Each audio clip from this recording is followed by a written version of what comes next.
Well, thank you so much. It's always great to be back in Korea. And my father and Mary's father were graduates of SNU School of Medicine, class of 49 and 51. So this is sort of a home to us. So I want to thank Dean Kim and also Professor Kang for the invitation. And I'd like to thank all of you who are joining us from virtually. So today the talk is titled The Changing Landscape of Medical Education in the United States. And these are my disclosures. And so I have 6 major topics. These are the areas that are changing rapidly in the U.S., probably the same in Korea. We'll first talk about medical education curriculum changes, equity, diversity, and inclusion, of course, technology in training, the flexible physician mindset in terms of multidisciplinary teams. Mental health and well-being is a huge issue globally, and we'll discuss some aspects of that. And of course, preparing for the, hopefully not the next pandemic in our lifetime, but it's here to stay. So in terms of education curriculum, just a very brief introduction. I think all of you are familiar with this. In America, it's generally a 4-4 curriculum, undergraduate pre-med for 4 years, and then you apply to medical school based on your undergraduate performance and your medical school admissions testing. And then 4 years of medical school, and then you match at your internship residency, depending on the training, 3 to 7 years. And then fellowship is always optional, 1 to 4 years, depending again on the fellowship. U.S. has 154 U.S.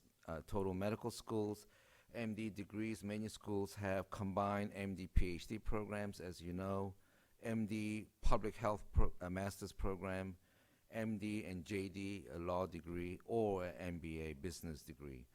And following completion of training, physicians are either board eligible for 3 to 7 years, depending on the specialty. So this is the basic infrastructure, and this has not changed, and we don't anticipate this to change. The admission to medical school for the students, the requirements are during your undergraduate years, you have to take a prerequisite pre-med courses, biology, inorganic and organic chemistry, physics, and English. On top of that, you can be a major in any fields, whether it's biology, humanities, English, but you have to take this required science courses. The MCAT, the Medical College Admission Test, that's the entrance exam that all students have to take, and it really focuses on biology, chemistry, and physics, and some problem solving and critical thinking. One new change in 2015 is that there's a new section testing the students on psychology, behavioral science, and social science concepts, and that has been around now for 7 years, and it's not controversial, but it's a debate whether this is really meeting the standards of what we're trying to get at. Medical school, like in Korea, is very competitive, 2 to 3% acceptance rate at the most competitive schools. The matriculants, about 50-50 in terms of male and females, and the mean age is 24 years at the at the first year of medical school, and you may wonder why is it not 22 and 24. Most students now take a gap year or 2 between your undergraduate and medical school. And the cost of tuition in America is quite different than Korea. It's very expensive. Even for public schools, just the tuition and fees is $36,000 on the average. Private schools is approaching $51,000 just for tuition. That's not covering your housing, your room and board, and books and so forth. So it is, and I'll touch upon that. It's really a huge issue in the United States. The MCAT exam, as I told you, the big change is 2015 is to identify students with the potential to be well-rounded and culturally competent doctors. And how do you assess that among the college students? There's no perfect way. So the new MCAT exam covers psychology, sociology, and neuroscience. And there used to be a verbal reasoning, which is always a tough section in the MCATs, but that has been replaced now with more focus on humanities and social sciences. And lately in the science field, on top of what I've described in biology, chemistry, and physics, there's a lot more focus on biochemistry. In fact, many medical schools are requiring the students to have at least one semester of biochemistry before you apply. The traditional medical curriculum used to be in the medical school 2 years of preclinical in blue and 2 years of clinical rotations. Won't go through all the specific courses, but this is the traditional 2-2. But lately, in the last 5 to 8 years, there's increasing demand by the students to start clinical year a bit sooner. So 2/3 of the U.S. medical schools now are shortening the 2 years of preclinical to a year and a half. So you start in July 1, and now the clinical rotations start middle of your second year in January, the winter year. So that's becoming the norm now. Not every medical school, but about 2/3 of the medical schools in the U.S. So the key philosophical changes in the new curriculum is that even for the basic science lectures in the first year and a half, you have to give a clinical context. In fact, the faculty are complaining about this because they cannot use the old lectures in Krebs cycle only when you're teaching the medical students. So the faculty are now encouraged to divide your basic science talks into 3 parts. Of course, you start with basic sciences, mechanisms, and the usual biology. Then second component of your lecture has to be a clinical context. You got to bring the clinical context to the basic science, foundational sciences. And the third context is humanism and trying to instill ethics and humanism into each of the topics that you're covering. So that's a huge change in our in the first 18 months of preclinical sciences. And I won't go through all the other components, but basically it's really to prepare the students earlier the clinical context of what you learn in the basic sciences. So at Weill Cornell, new curriculum, we established this about 7 years ago. Again, the first 18 months is the basic sciences, which I just described to you, but the clinical rotations start in January, so middle of your second year. The core rotations of medicine, surgery, psychiatry, pediatrics, OBGYN, neurology, primary care, palliative care, and public health. And then in the last year and a half, we now require 6 months of required research, what we call scholarly concentration. You can take other electives too, and so I'll talk about that in a later slide. So this is our new curriculum. It's been very successful. Students like it. They get introduced to the clinical arena 6 months earlier than usual going forward. So the areas of concentration, the 6 months of required research, either on the 3rd year or 4th year, is what we call individualized research or study. 80% of the students spend the time doing basic or clinical research or population health and policy. I have to say among the research, about 20% in basic sciences and 80% in clinical research. It's hard to do basic sciences in 6 months. So in clinical investigation, you can get in front of a computer and data sets and data science, and you can get a lot out of it. You start year 1, you identify your area of interest, then you go and interview and meet potential faculty and mentors who can mentor you. And then, of course, you start your 6 months, either year 3 or year 4. You can do up to 8 months if you use the summer months between your first and second year, so some students do 8 months. Lately at Weill Cornell and our peer institutions, the students love this opportunity to learn more about research and science. 1/4 of our students at Weill Cornell do additional year. So it's a 5-year medical school, basically. We do not charge tuition for the 5th year. Some schools do, but we do not, because tuition is quite high, as I told you. At Cornell, Weill Cornell, the tuition is $57,000 a year. So if you're doing an extra year of research, there was a lot of burden to our students. So again, research is becoming a great interest. We all know that you go to medical school to be a doctor and to be a clinician.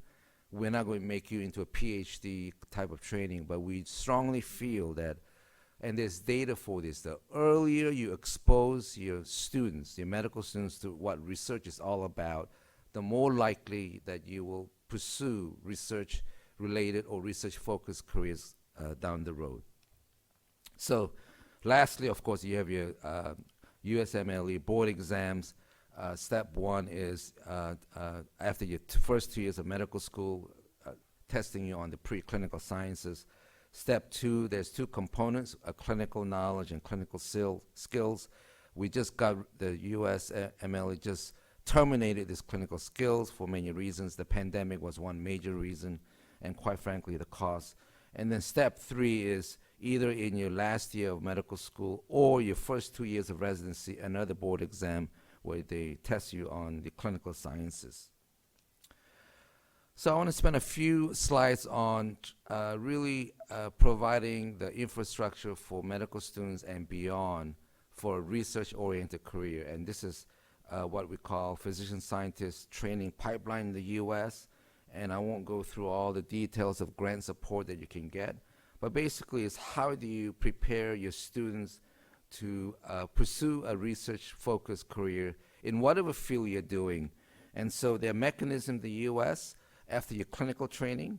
There are national and NIH grants to support your salary and a little bit of your research costs in a T32 mechanism and beyond. And during junior faculty, they're supported by NIH, focusing on the K awards. And of course, as professors or assistant professors, your ultimate goal is to be an independent investigator obtaining the NIH R01. Now, during this process, there's attrition, of course. Not all students, about a quarter of the students in the U.S. enter full-time academics, while Cornell, we're very proud that 44% of the students who graduate enter full-time academics. It's not full-time research, but full-time academics. And during the process, there's attrition of students or trainees who either go to industry or clinical practice along the way. So just a slide or two on medical scientist training program, MD, PhD program, and I think this is what is somewhat different from the Korean system. There's a very formal MD, PhD program started in 1960s by the U.S. right around the Vietnam War. It's an 80-year program, 4 years of medical school, your traditional medical school, but of course 4 years of PhD. Out of 150 U.S. medical schools, 120 of them offer MD, PhD programs, so most of the schools do. 50 or so are fortunate to get NIH support, what we call MSTP grant. So these students actually can attend all 8 years without any debt, and the tuition and stipend completely paid by this grant. Full tuition support and travel for conference. And in addition to the tuition support, they give an annual stipend of $30,000, which provides most of the help in your housing or room and board. A very formal program, and this again is after the MD, PhD program, if you continue to focus on research-focused career, the mechanism at a fellowship level, a T32 grants, where they give you a 3-year salary support on top of $7,500 for academic activities, for conferences and computers, and of course healthcare insurance. And this is after your clinical training and residency. Post-residency, and when you enter your junior faculty status, there's another mechanism by NIH, 5-year support, where they give you salary support of 5 years. It's $100,000 per year. It doesn't cover all of your salary, but it really helps your departments and your deans in terms of your salary support. They give you some research support budget, $50,000 per year, where you can spend it on project costs or maybe partial technician.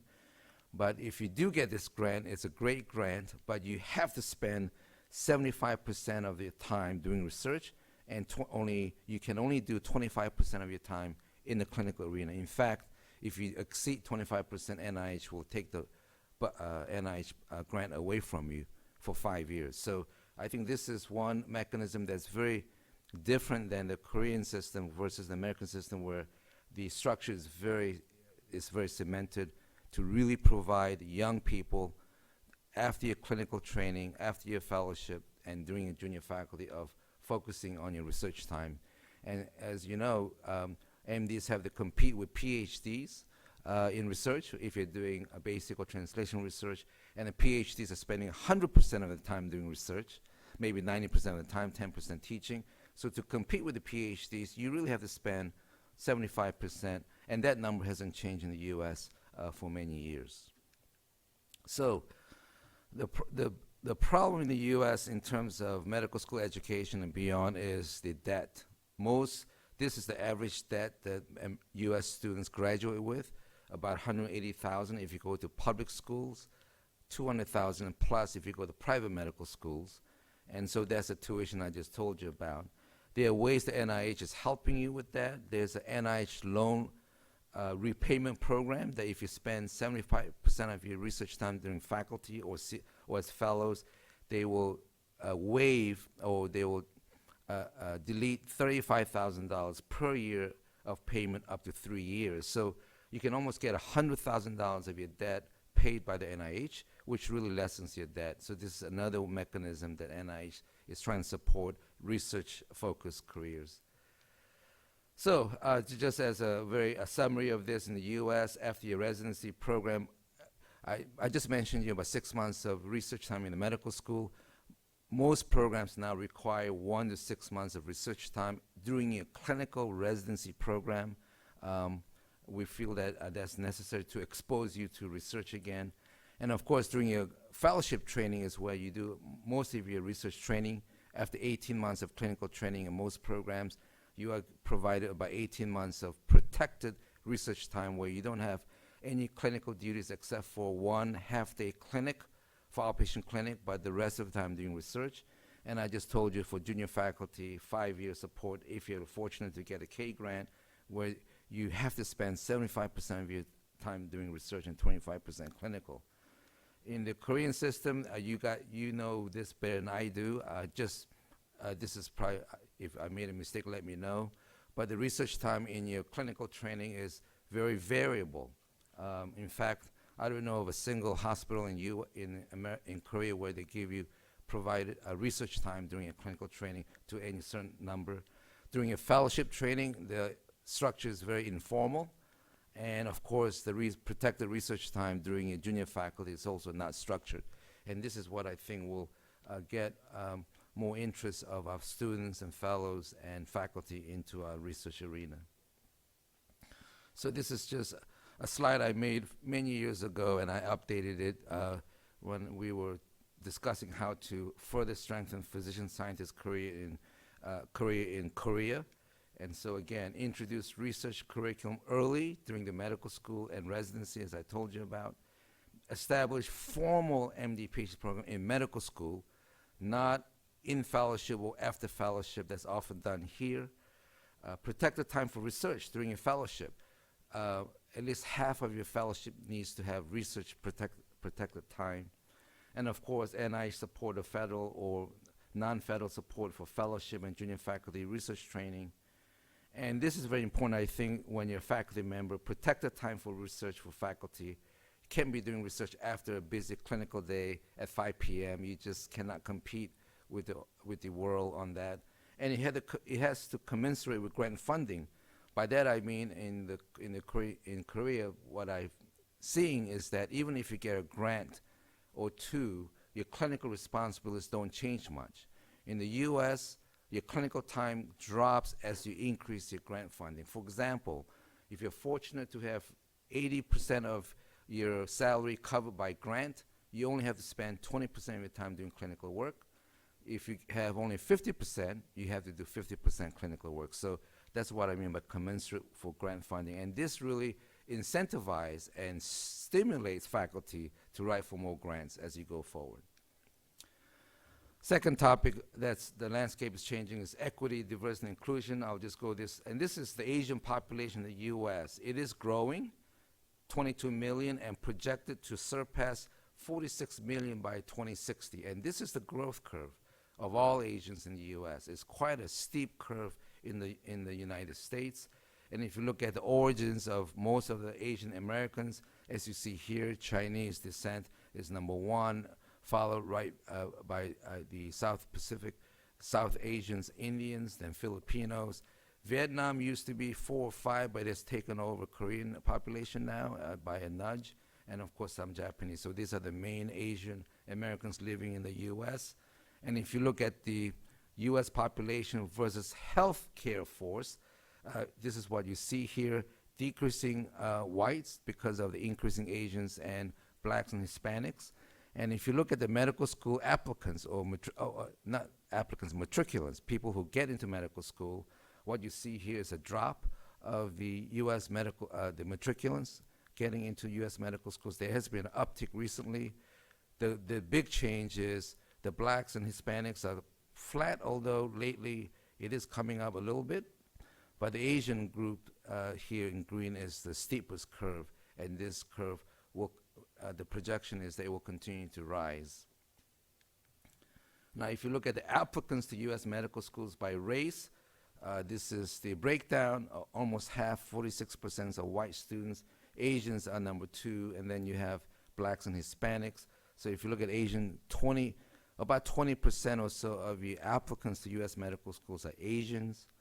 And if you look at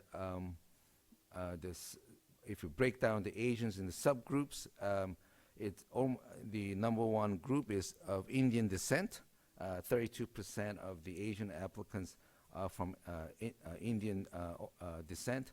Chinese is number 2, and Korea is number 3. So 9.7%. About 10% of the U.S. applicants to medical schools are Korean. So that's a big number. Every year, about 20,000 U.S. students get into U.S. medical school. So, even if it's 9.7%, that's a big number, and we're very proud of that. Korean students are very smart, motivated, and we should all be proud of what they're doing in the U.S.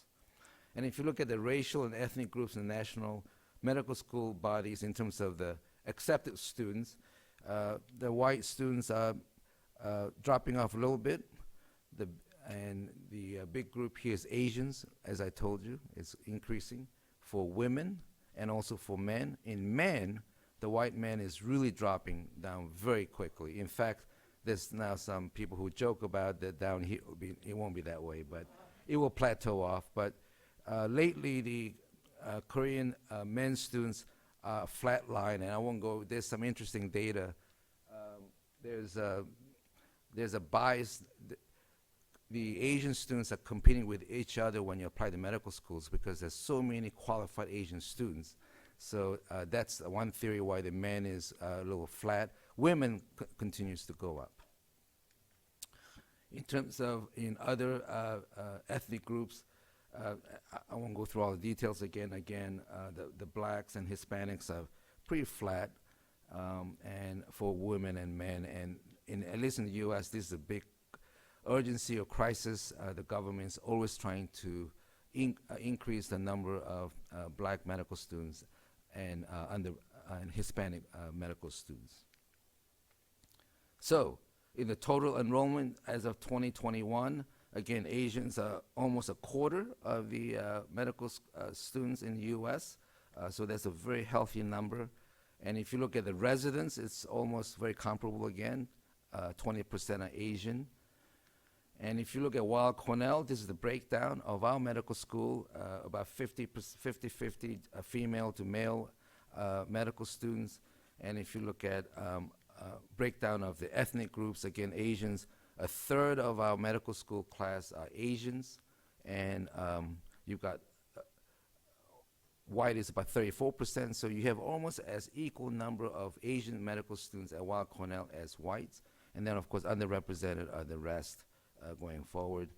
And if you look at Weill Cornell Medicine faculty as of 2021, the gender, the men is slightly more than women, and that's the national average. And by race, almost 30% of our faculty in Weill Cornell are Asians compared to 61% of white. And you will see the big drop-off of underrepresented minority faculty is only 9% compared to the almost 20% of the students. The medical school debt continues to be a big problem in the U.S. It's a huge burden to the families of the students, and this is, again, The graph on the left side is the average debt. As I told you, about $200,000 of debt when you graduate. Now, at Weill Cornell, we were very fortunate to raise enough money by our donors that we launched in 2019 a debt-free education and total cost of attendance. So if you have financial need, so about 60% of our students have to have financial aid. So all these students will graduate debt-free with no debt if they come to Weill Cornell. We also will cover tuition, room and board, books, health insurance, and yes, board exams. So it's completely total cost of attendance. About a third of our students, their parents pay for their tuition as required if your parents make a certain amount of salary support. So again, very proud of this program that we launched in 2019. And I've been very active in this arena of diversity, inclusion, and equity in the U.S. These are some op-eds that I've written for when there was, during the previous presidency, there was a really backlash against immigration. This is how, when we launched the debt-free education, wrote an article about, they wrote an article about Weill Cornell Ivy League Medical School taking on the problems of crushing student debt. I wrote an op-ed in New York Times on training doctors of diverse backgrounds, of how that's important to provide the best health care to Americans, and the fact that there's really a shortage of black doctors and how medical schools can help ease the shortage. In the recent years, you have seen in the news real tragic and very disturbing about anti-Asians in America. I won't go through all the details, but I wrote an op-ed in CNN regarding Asian Americans facing barriers in bigotry in medicine. And we wrote an academic paper with Dean Ruski, the Dean of Columbia Medical School, in terms of the lack of Asian Americans' participation in leadership roles in academic medical centers, and this was published in JAMA. So lastly, on medical education, at Weill Cornell, we do have a campus in Qatar. 25 years ago, we opened the medical school with the help of the Qatar Foundation, who is funding the entire medical school. It's a much smaller school, about 46 students per year. We have graduated about 500 students. It's a British system, 2 years of pre-med and 4 years of medical school, not like the US. And they all do well. The curriculum is exactly the same curriculum as students at Weill Cornell in New York.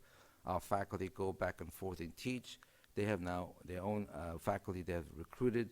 They have a 93% match rate in the US hospitals, which is quite outstanding, because if you take all the international medical graduates across the world, about 55 to 60% of them can match in the US, but our students from Qatar is got a 93% rate.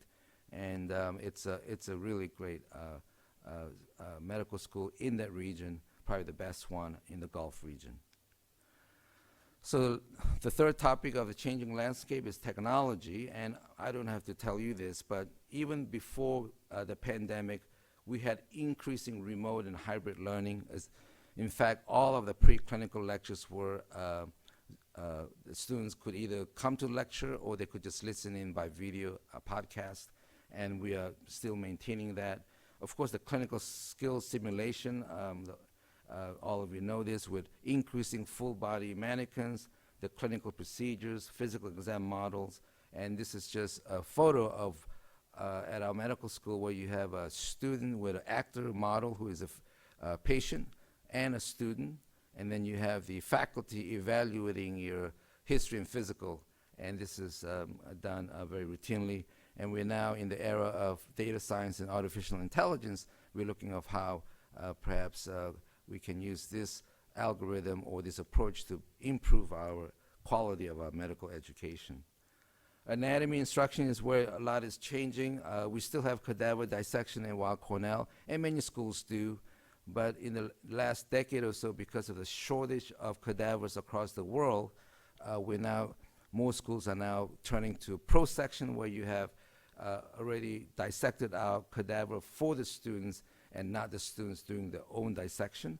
There's, of course, plastinated specimens, virtual, digital technology, and there's a lot of debate which is the best way. I think most people will say that the dissection is still the best way to teach anatomy to our medical students, but because of the technology and the shortage of cadavers, I think you'll see increasing digital technology to teach gross anatomy to medical students.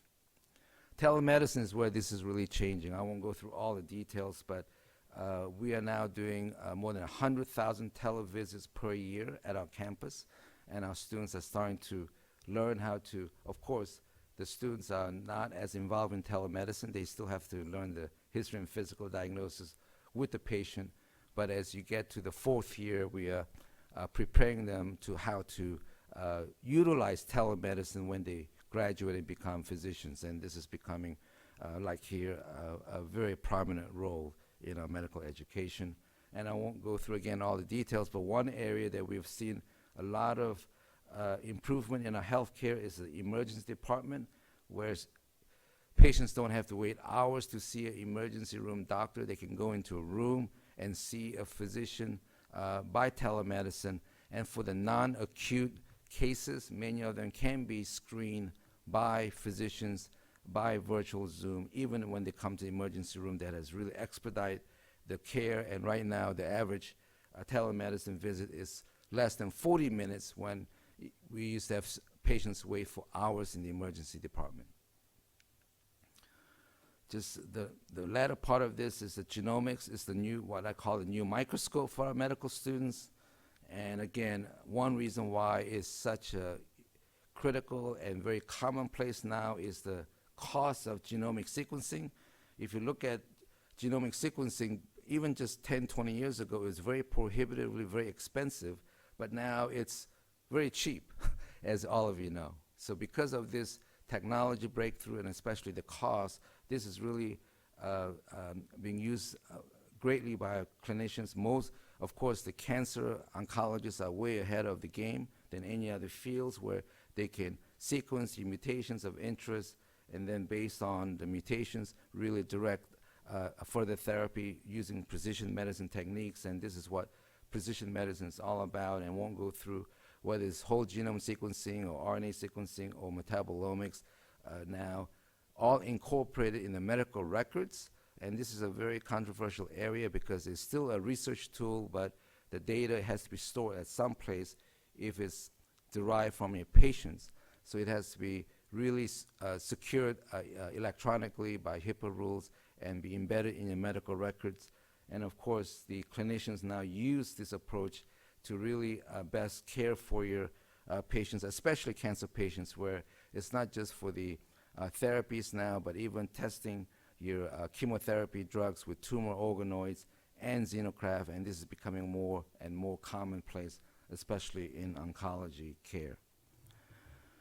To wrap up this section, there's now a growing interface of engineering and medicine in many places, and at Cornell we actually launched this very innovative program of how the School of Engineering and School of Medicine have joined forces in both education and research. And at the education end, we are offering an MD, Master's in Engineering degree, additional year of training, MD, PhD, especially in biomedical engineering, and of course all the research arenas that we are collaborating between the medical school and the engineering school. And this is a new program. It's called it's Cornell Engineering Innovations in Medicine Program. It will have a significant educational component and research component, and hopefully this will lead to more exciting opportunities for students and our faculty going forward to best impact on healthcare through innovations and research. And one area that we are also focused on is the enterprise innovation field. Again, won't go through all the details, but we want to equip our trainees and our students how to take advantage of your discoveries you make in your research lab to an end product of new codes and new drug development for your patients. And we have invested much resources in the various offices that are helping the faculty and trainees of how to navigate this field that we don't train our medical students in the medical school. And again, this is just a breakdown of the enterprise innovation, of how to train our faculty and students, of disclosures, making discoveries, file a patent, how you pursue licensing and options, and of course, hopefully some of the hits will lead to drug development or a product that you can own. The next group is flexible physician mindset, and this is just reminding us that what pandemic has taught us a lot. But today, this is a op-ed written by a Weill Cornell faculty that during COVID, cardiologists, pediatricians, and surgeons, and pathologists, and dermatologists all became primary care doctors. And of course, New York City got hit really hard by the pandemic, as you know, so we really had to redeploy 900 doctors and faculty members into primary care unit, taking care of fever clinic and all the patients coming in with COVID. So dermatologists and neurosurgeons who had not done primary care for 10, 20, 30 years were forced to go to the fever clinic and our emergency department to really fight off the COVID. And in New York, we had about 9 months of tremendous stress when it hit us pretty hard in spring and summer of 2020. And in terms of habits of lifelong learning, we all know that independent research experience early in medical training really helps you become the best doctor you can be. And we feel that while Cornell, we are exposing our students early in areas of concentration required 6 to 8 months of research. And this period is really an 18-month project because after they finish the 6 to 8 months in the last year, many students spend the elective time continuing the research to finish up the research project so they can write manuscripts for their careers. I do want to have these interesting slides. If you look at the life expectancy at birth for Homo sapiens, and Homo sapiens have been around for 200,000 years. If you look at the first 10,000 years, it took us 10,000 years to add 1 year of life expectancy from 2000 BC to about the American Civil War, which was in the 1860s. And since the 1860s, the scientific revolution and era has now, it's taking us less than 5 years to add 1 year of life expectancy among Homo sapiens. So again, this is normalized to war, deaths, homicides, and all famines and everything else. So this really shows you the power of research and science of how to improve healthcare for all people. So one for the future graduates here, as you're contemplating your residency, the one area that has, in the last 3 decades in the US, has really taken off is hospital medicine. How do you provide the best teaching for your residents and students during your training? When Mary and I were training as residents, it used to be your subspecialty attendings who were doing rounds every day in internal medicine rounds. That's one approach. But about 3 decades ago in America, they decided to have specialized educators in internal medicine to teach the residents and students, what we call hospitalists. And so these are just the concept of multidisciplinary teams, the doctors working, the hospitalists working with consultants, other doctors, of course, working with residents, students, and nursing staff, and social workers to provide the best care to our patients. And if you look at hospital medicine in the US now, it has expanded beyond internal medicine. There are hospitals now just about in every group: oncology, pediatrics, neurology, dermatology, even in surgical fields like surgery and OBGYN. And if you look at the growth of the hospital workforce, as I told you, it's going on almost 3 decades. Started off slowly, but it's just now, there are more than 50,000 hospitalists in the US among the internists. And if you look at the increasing interest in hospital medicine among our residents and our students, 50% of all graduating medical residents are choosing hospital medicine for their career path. And in Weill Cornell and Columbia, 25% of our graduating medical residents are entering hospital medicine. So that's, I know that hospital medicine is now taking, it's getting started in Korea, but I think this is an area that could also happen here. I think this is the last topic. We have some time here. The mental health and well-being. This is not a new topic for all of us. It's a global problem across the world, especially for our medical students and our physicians with physician burnout. So if you look at our medical students, and this is data from the US, it's physically very healthy, obviously, the young, healthy young men and women, but at risk psychologically and psychiatrically. 75% of all mental illness occurs by age 25, and the top 3 causes of death in young people are accidents, suicide, and homicide. Now, if you look at, this is data published in JAMA about 5-6 years ago now, looking at depression in US medical students, and this was a big study. More than 116,000 students participated, and 16 longitudinal studies. And if you look at the overall pool of clinical depression diagnosed by psychiatrists among medical students in the US, is about 27% had the diagnosis of clinical depression, and these are the breakdown of numbers. And the depressive symptoms remain relatively constant over the last 3 decades or so. So this is an increasing problem. And of course, not suicide, luckily, but suicide ideation, it's about 11% among the clinical depressed medical students in the US. And for Weill Cornell Medicine data, we have a strong mental health program where we provide not only psychiatrists, but psychologists, social workers, and so forth. And these are, the red is evaluated and red is treated with pharmacology, with drugs. And if you look at just from 2010 to about now, it was a bit constant. There's some variance, but in the last few years, and this is before the pandemic, it has really risen to a level. So you're talking about 112 students out of, we have total of 500 medical students, about almost 20% of our students take the time to seek help, psychologists, psychiatrists, social workers.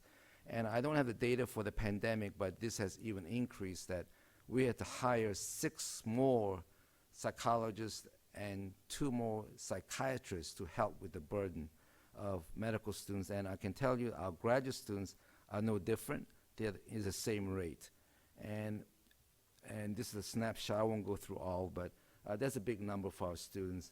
We do have non-MD therapists helping with psychotherapy as a new service for us. And this is a huge issue. Now, why is this happening? Because the mental stress of being a medical student hasn't changed in our lifetime. And perhaps it's because there's decrease in stigma of getting psychological help now than when I was going through school. If you were seeking help in psychology or mental health, there was a certain stigma. We just don't know the data. So 2019, we held with the AAMC the first national conference on medical student mental health and well-being. Huge success. We had more than 350 attendees from more than 120 medical schools who sent their representatives, and we had 32 expert speakers for 2 days, and this is just a snapshot. We were planning to do this in 2020 because the pandemic shut down. I think we'll try to plan one in 2023 fall to have the second of this conference. It was really a helpful conference. And this is just my notes of why is this happening in our medical schools. And I don't know what the numbers are in Korea, but talking to my colleagues and friends here, the stress level is also very high among medical students in Korea. In the US, we have tried to lessen the stress by the following, and many of you know this. Right now, for our preclinical basic sciences, just about every medical school is pass-fail. It used to be graded with GPAs and class ranking. No schools have that. It's pass-fail. About a decade ago, some schools even had honors pass-fail, but that was too stressful for the students. So now if you look at the transcript of most medical schools in Korea, US, the first 18 months is either P or F. And of course, most of them are pass. Step 1 board exam now, 2 years ago, is pass-fail. No longer is it scored. And this was the score that determined largely what type of residency you'll get into. So now the residency program directors are very stressed because they don't have step 1 scores. It's all pass-fail. Even the step 2 clinical skills, where it was in-person clinical skills, was canceled for many reasons. So we feel that we've done a lot in the US to lessen the stress among our students, but ironically, the stress and the seek for mental health help is increasing even with this less stressful events. Is it the internet? Is it the impact of pandemic? We don't know. The faculty or doctors are no different. In the US, there's a huge burnout in the US. There's projected that 1 in 5 doctors plan to exit in 2 years, retire before age 65 in primary care. So that's a huge issue. So the burnout syndrome, whether it's medical students or physicians, is a huge issue in the US. And so I won't go through all this, but because of the shortage of doctors in the US, for 20 years, US did not have 1 additional new medical school because of tight governance by the AMA and WAMC. But because of the projected shortage of 140,000 doctors by 2033, the US, we have built more than 30 US medical schools since 2000. And in this year, 6 new medical schools have been built in 2022. Finish off with preparing for the next pandemic. I think we all know that we need to provide our medical students greater emphasis on public health education, healthy lifestyles, prevention, and not just pathophysiology and treatment of disease. The social determinants of health is critical. We have to really train our medical students. Right now in the US curriculum, there's not a required course in social determinants of health. There should be going forward. Of course, service learning opportunities and reaching out to your local communities, and of course, communication and leadership to really restore the trust in the healthcare system. And so in conclusion, in the changing landscape of medical education in the US, we need to continue to build a diverse and inclusive medical force as a critical part of addressing inequities in healthcare. Technology will continue to enrich our learning experience for our students. Medical education should foster habits of inquiry and creativity to prepare them to be the best doctors who can be. And one of the approaches through research exposure during the medical school and clinical training. And of course, training a global workforce with greater emphasis on clinician well-being and public health to prepare us for the next pandemic. I think that concludes my talk, and thank you for your attention.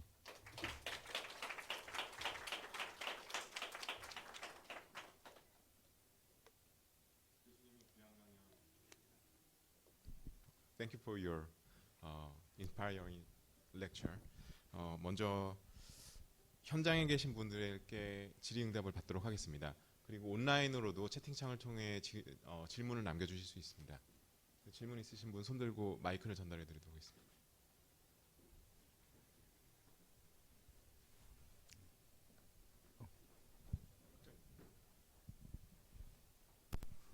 Actually, physician scientist or the medical scientist training becomes a big social issues here in Korea during the COVID-19 pandemic. And SNU Medicine is strongly interested in this kind of a physician scientist training program as a leading school in Korea. So actually, as you know, another way to produce the physician scientists is the connection between the medical school and the other colleges, postgraduate colleges related to the biological sciences. For example, the HST, Health Science Technology in Boston, Yes. between the Harvard and MIT. And what do you think the major advantage or the strength of the physician scientist training program within the medical school over such kind of a connection program? That's a debate that has been around for a long time. I think both approaches can work. For example, Mary and I were MD students only. We did not pursue MD, PhD. But the critical thing, though, is you still need that protected time to train in research. So we did it during our fellowship and junior faculty. So for 3 to 5 years, we have protected time to. So you're not getting a PhD, but you're training as a PhD, like so you can compete with anyone. A formal way is MD, PhD. That's another approach, and they, I think, are ahead of it when they graduate from medical school. But at the end, there's data now in the U.S. that MDs who pursue research after getting protected time, as I told you, versus MD, PhD, the success rate of NIH grants is very similar. So my view is you have to just spend 3 to 5 years of research training after your MD curriculum, whether it's through a formal PhD program or a very protected 3 to 5 years during your senior fellowship and your junior faculty. The ones who like this approach will say that the PhD program, half of PhD program is not necessary because you're taking all these courses that will not help you in your own research. So why don't you spend the time doing research, getting the training, getting more papers? On the other hand, the MD, PhD folks will tell you that you really need to train in a structured, disciplined way the MD, PhDs are trained. So I think they're both equally successful, and we have data for that in the US. But the key thing is you got to give the MDs protected time during your fellowship and your junior faculty. If you don't give them the protected time during that time, I think then the ship has sailed. Those individuals generally will not be able to compete with the PhDs or MD PhDs, because once you become assistant or associate professor without research training, it is very difficult to train in a research lab. By then you're 40 years old, 45, you have a family, it's just not going to happen. So I think either approaches can work, depending on the school. And in a place like SNU, you can do both. You can have an MD, PhD structured program, and then integrate your research training in your fellowships, and not later on. So I think in a school like SNU, with the prominence that you have, you can do both approaches. 질문 하나만 더 받도록 하겠습니다. 두 개. Thank you so much for your lecture. I'm an MS3 student right now in SNU Medical School, and I was really interested in how the medical faculty in the United States is becoming more diverse and how the curriculum is trying to integrate diversity and inclusion. And I was just wondering how the United States was able to facilitate that conversation about equity, because in Korea right now, I don't feel like there's enough conversation about inequity, and the change is very slow. Yeah. Thank you. Well, it's a huge topic in the U.S. Because the U.S. is very heterogeneous, much more than Korea. You have the black population, you have Hispanic population, and now we have the Asian population, and then you have white. And in medicine, the Asians are continuing to rise, the whites are starting to drop. So there's an element that's not very politically popular, and then you've got the blacks and the Hispanics who are pretty much stable but not increasing. So you may have heard the Harvard lawsuit and University of North Carolina, where the Asian students were competing with each other. In other words, they were competing among other Asian applicants and not to the total, putting them at a disadvantage. So that's the U.S. Supreme Court will come down to a hearing, I think, in a few months, of whether Harvard broke the law in that, and University of North Carolina, similar lawsuit, but it's a public university. So it's a huge issue in the U.S. And then secondly, not only the student level, at the student level we do a pretty good job with equity, but it's the faculty level where it really starts to be a bigger problem for both gender equity and race equity. And so it's a wedge issue in the U.S. right now, but as educators we need to strive and aim for equity among all gender or ethnic groups. So in Korea you don't have the ethnic group issues, but you have some regional, yeah. We won't go through that, but the gender thing is a huge issue. And actually, Mary Choi gave a talk on women in medicine just a few days ago for CAMA, and the numbers in U.S. is not good. If you take out the U.S. medical students are good, 50-50, and even for assistant professors, 50-50. But As you go further along, by the time you become professors, it's only about 20%. And when you're talking about tenure professors, it's even single digit. So even in the U.S., it's a huge problem, and actually Mary's talk should be sent to you all. In Korea, I don't know the numbers, but my guess is in Korea, the women issues is even more concerning in terms of advancements of women faculty to when they become associate professors. And that's something that I think is really hurting the entire ecosystem because, and Japan is even worse in terms of numbers. It's really hurting the ecosystem because you need everyone to be fulfilling the potential. And you can't have a 50% starting point, and by age 45, you have a 10% starting point. So you're losing a lot in terms of providing health care to the people. So I mean, that's just my opinion, but that's something that is a global issue, but needs to be addressed in a rigorous way because it takes investments to really to fix some of the problems. 시간이 많이 지났지만 어. 김종희 교수님께 마지막 질문 하나 부탁드리겠습니다. Yeah, thank you for your wonderful lecture. My name is Jong-il Kim. I am the director of the newly developed SNU Physician Science Training Program. So I have several questions for the research training in your school, but I choose only one. To my knowledge, usually MD PhD program is placed between basic science and clinical Yeah. fellowship. For So- the 80 program is 2 years of preclinical, then 4 years of PhD, Yeah. and you come back for 2 years. So it's 2 for 2. But if you start clerkship 6 months earlier, then when does the MD-PhD program starts? And another question is that SNU currently maintain 10 weeks research program before clinical clerkship, but your research program start and after clinical training clerkship. So During or after, right? yes, yeah. So what do you think is the pros and cons of the research before or after clinical clerkship? There's a debate. Some people, one camp says after your clinical science training, you have more, you can address important questions better because you have a better handle on clinical sciences. The other camp says no, you really have to do it before clinical when your preclinical knowledge is fresh.